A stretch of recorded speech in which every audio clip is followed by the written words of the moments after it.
गम तो पड़ी जे कसरत से दूर। फेर ले जब रंजो गमे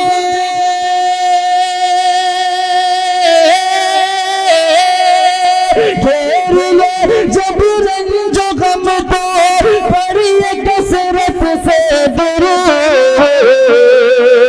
दिल यकी हर एक गम का, दिल यकी हर एक गम का खात्मा हो जाएगा।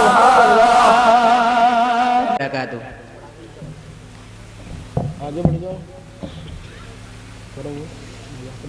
अल्हम्दुलिल्लाहिल्लज़ी अहदा वस्सलातु वस्सलामु अला मन ला नबिय्य बअदा नहमदुहु व नुसल्ली अला रसूलिहिल करीम अम्मा बाद फ़क़द क़ाल नबिय्यु सल्लल्लाहु अलैहि वसल्लम खैरुकुम मन तअल्लमल क़ुरआन व अल्लमह। इलाही रौनक़े इस्लाम के सामान पैदा कर, इलाही रौनक़े इस्लाम के सामान पैदा कर, दिलों में मोमिनों के उल्फत क़ुरआन पैदा कर। सदर मोहतरम, मेरे बुज़ुर्गों, साथियों, उलमाए दीन, आज मेरी तकरीर का उन्वान है दुनिया की सबसे पाकीज़ा और मुक़द्दस किताब कुरान पाक है। हमें चढ़ते सूरज की तरह यकीन है कि उसका एक एक हर्फ सच्चा और सादिक है। वह कुरान पाक जिसकी ज़ुबान मुक़द्दस, बयान मुक़द्दस और जो फ़ज़ाहत व बलागात का ठाठे मारता समुंदर जिसके मुताल्लिक़ इरशाद रब्बानी है, वह कुरान पाक जिसके सादिक और बरहक होने में कोई शक व शुबा ही नहीं, जिसके बारे में मुहसन इंसानियत हुज़ूर पाक सल्लल्लाहु अलैहि वसल्लम ने इरशाद फरमाया, तुम में से सबसे बेहतर वो शख्स है जो कुरान को सीखे और सिखाए। दुआ कीजिए खुदावंद कुद्दूस हम सब को कुरान पाक की दौलत से माला माल फरमाए, आमीन। नौजवान दोस्तों, आज के इस नाजुक दौर में हिफ्ज़ कलाम को फजूल समझा जाता है, उसके अल्फाज रटने को हिमाकत बतलाया जाता है। कहा जाता है उसका रटना और बेसमझे पढ़ना बेसूद है। दोस्तों, यही वो कुरान है जो रहती दुनिया तक के इंसानों के लिए सरापा हिदायत और रहमत है। यही वो कुरान है जिसने रसूल की रिसालत को एजाज बख्शा। यही वो कुरान है जिसने पते मुल्ताक रूह को ताजगी बख्शी। हाँ है, ये वही कुरान है जिसने जिन्नात और शयातीन का आसमानों पर आना जाना बंद किया। यही वो कुरान है जिसकी बरकत से इज्जत और रफ़ात के शामियाने गढ़े। यही वो कुरान है जो सच्चाई और अमानतदारी का दर्स देता है। यही वो कुरान है जिसकी बदौलत उमर फारूक रज़ी अल्लाह ताला अन्हु को ईमान नसीब हुआ। यही वो कुरान है जिसकी बदौलत उमर फारूक रज़ी अल्लाह ताला को ईमान नसीब हुआ। यही वो कुरान है जिसकी नज़ीर पेश करने से सारी दुनिया आजिज़ों का सिर रही। यही वो कुरान है जिसने ज़लालत और गुमराही की दलदल में फंसी हुई इंसानियत को रुश्द और हिदायत का पैगाम सुनाया। यही वो कुरान है जिसने ज़हनी क़ुव्वतों को जला बख्शा। यही वो कुरान है जिसकी बरकत से उजड़े चमन में बहार पैदा हुई। मगर अफसोस, सद अफसोस की बात है, कुरान पाक के बारे में हमारा ये ख्याल, जिसके बारे में शहंशाह बतहा ताजीदार मदीना अहमद मुजतबा मोहम्मद मुस्तफ़ा सल्लल्लाहु अलैहि वसल्लम ने इरशाद फरमाया, इक़रा वरतक़ी वरत्तिल कमा कुंत तुरत्तिल फिद दुनिया फ़इन्नका मुरसलिका इंद आखिर आयतिन तक़रऊहा।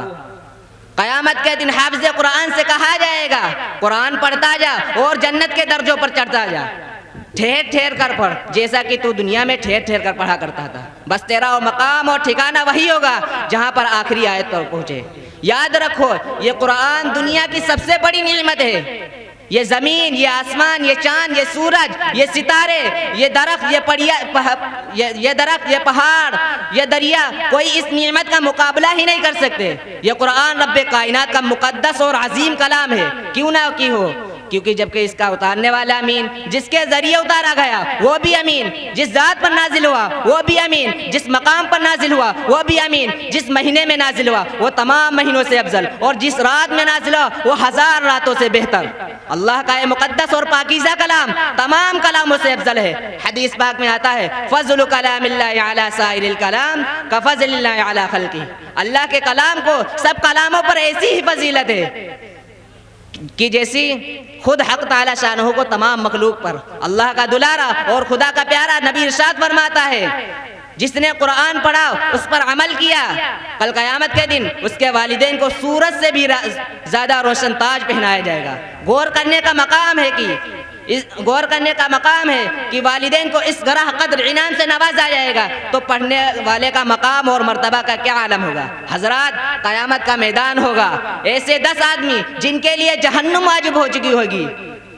हाफिज़ कुरान अपनी रब की बारगाह में सिफारिश करेगा, परवरदिगार आलम उसकी सिफारिश कबूल करेगा, और उनकी वजह से हाफिज़ कुरान की वजह से उन लोगों को नजात अता होगी। मुसलमान हो, समझो, होशियार हो जाओ, गफलत का पर्दा चाक करो, कुरान से वाबस्ता हो जाओ, वरना याद रखो तारीख हमें कभी माफ नहीं करेगी। खुदा ना खास्ता आज हमने अपने बेटों को 2 पैसों के लालच में दीन से दूर रखा। हमारी नजरें दुनियावी उखरवी नेमतों के बजाय दुनियावी डिग्रियों पर जा रही हैं। इसी शेर के साथ मैं अपनी तकरीर को मुकम्मल करता हूँ। किताबों में जो अफजल है उसे कुरान कहते हैं, किताबों में जो अफजल है उसे कुरान कहते हैं, उतारा है जिसे रब ने वही उसे रहमान कहते हैं, बसा ले अपने सीने में जो इसके 30 पारों को, ज़माने भर में उसको हाफ़िज़ कुरान कहते हैं। वमा अलैना इल्लल बलाग। माशाअल्लाह, अभी तक 4 या 5